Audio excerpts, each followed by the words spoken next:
नवी मुंबई महानगरपालिका शाळांमधील विद्यार्थ्यांना यंदाही शालेय गणवेश वेळेत मिळणार की नाही यावर प्रश्नचिन्ह निर्माण झाले आहे। शैक्षणिक वर्ष 2026 व 27 साठी बालवाडी, प्राथमिक आणि माध्यमिक विद्यार्थ्यांना गणवेश उपलब्ध करून देण्याचा प्रस्ताव 12 मे रोजीच्या स्थायी समिती सभेत मांडण्यात आला। या प्रस्तावानुसार मागील वर्षी गणवेश पुरवठा करणाऱ्या मफतलाल इंडस्ट्रीज लिमिटेड या कंत्राटदारासच मुदतवाढ देण्यास मान्यता देण्यात आली आहे। मात्र मंजुरीनंतर आता कंत्राटदाराला कार्यादेश दिला जाईल आणि त्यानंतरच पुरवठ्याची प्रत्यक्ष प्रक्रिया सुरू होणार आहे।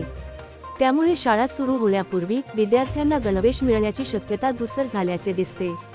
महापालिका शाळांतील बहुतांश विद्यार्थी हे आर्थिकदृष्ट्या दुर्बल कुटुंबांतील असल्याने पहिल्याच दिवशी गणवेश मिळणे आवश्यक आहे। यापूर्वीही गणवेश उशिरा मिळाल्याच्या तक्रारी होत्या, त्यामुळे यंदाही गणवेश दिवाळीच्या सुमारासच मिळणार का असा प्रश्न पालकांकडून उपस्थित होत आहे।